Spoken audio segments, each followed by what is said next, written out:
Ty, you've asked, you guys have asked a lot of Reggie this year in terms of how much he has to do, creating offensively and all that. Like, how do you think he's handled that as the season's gone on? Have you seen him improve and get better at handling that? Yeah, I mean, definitely improved. And, kind of not saying not going to the role, but kind of not going to what to do. PG was there early, and then PG went out, how we going to play, what we going to do. But I think it started from that Atlanta game. We got here in Oakland. We had that lead before the game. Just put a lot of responsibility and focus on Marcus and Reggie, offensive guys, but also making the right play and making guys better. And since we had that talk in that game, they've both been tremendous. You talk about spreading the ball out, sharing the ball, but like Reggie kind of is, I would say, the key to some of your offense, especially with the starting unit. Like, how have you made that his production sustainable over a long period of time? Just trying to put him in good situations. I think where he's comfortable at, he's got a lot better shit. Playing pick and roll, running pick and roll. He's a type of scorer offensively, just making the right pass, making the right reads, but also scoring the basketball as well. And then Marcus is doing what he's doing. Like, we're helping skills to get a chance to get some easy baskets, just throwing the game down close to him. He's coming through for us time and time again.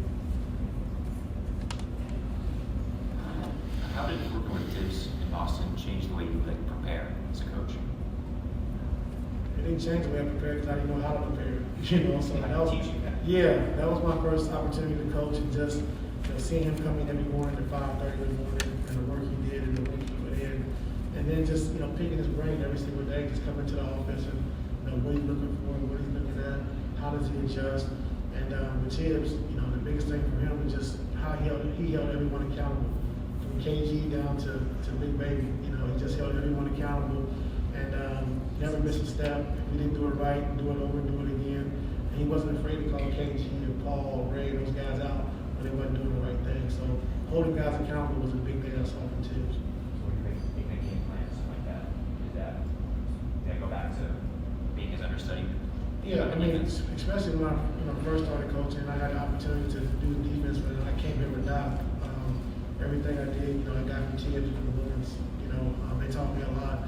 And then, but the game has changed so much now, you can't use a lot of the different concepts. You can use a lot of the drills that we used before back in the day, but how teams are playing now, trying to shoot, 35, 43s, usually having a big man on the floor that can space and shoot the three. Defense is a little different, but he definitely taught me to work at it. What's good, Ty? You said 6 weeks ago in New York you weren't satisfied with just how the team defended RJ. When you was in New York 6 weeks ago, defending RJ, defending Julius Randle, you weren't really satisfied with, especially at the start of the game there. So how do you try to change things up, or what are you trying to emphasize taking away defensively there? I mean, everyone says it coming into a game, they want to take Bears left hand away, but when you're a good player, you're going to get your left hand regardless. But we just got to make sure we just try to do our best job of keeping it from going left. The biggest thing that hurt us, I think, with Mitchell having 7 offensive rebounds, I think, in the first half, and just cleaning up everything, get people in backs, getting offensive rebounds. So we got to do a better job with that.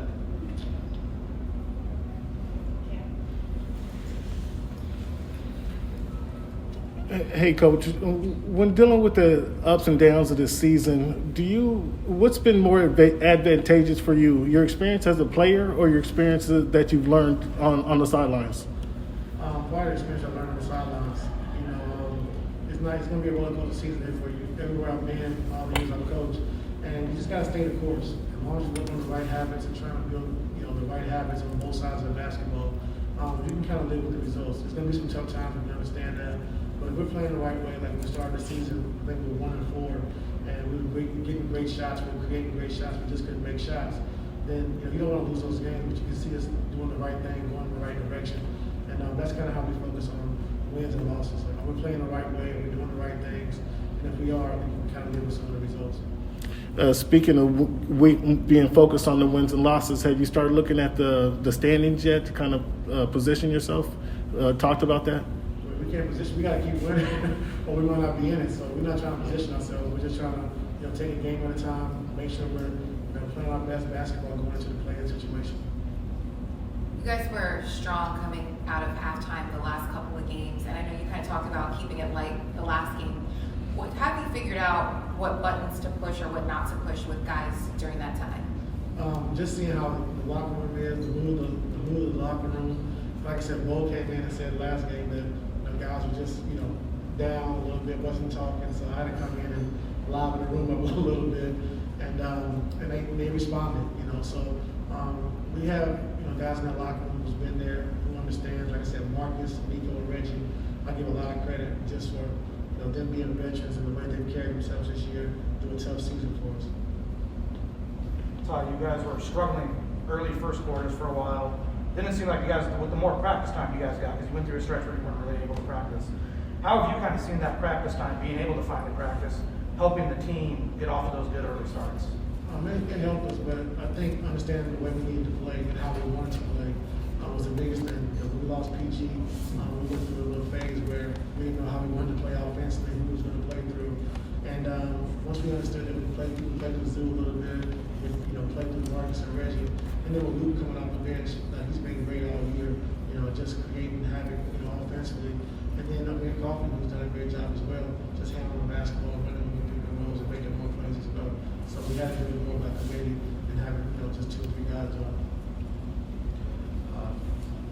PG was shooting around yesterday, but was he able to do anything in practice with you guys yesterday? No, sir. Is there any estimation that he could soon in the coming days? I don't know. I just know he's just, he's feeling better. No, he's feeling better, but like I said, all of our guys, Norman, Kawhi, PG, every day just coming in, rehabbing, conditioning, working on ourselves, trying to get better, so we see that every single day. Not a timetable waiting to come back, but just seeing those guys put in the work every single day is positive to see. We're gonna need a better meter eventually. Yeah. How much better? Yeah, I know. He was shooting with his right hand, so a lot better, I guess. Okay. Yes. Yep. Thanks, Ty.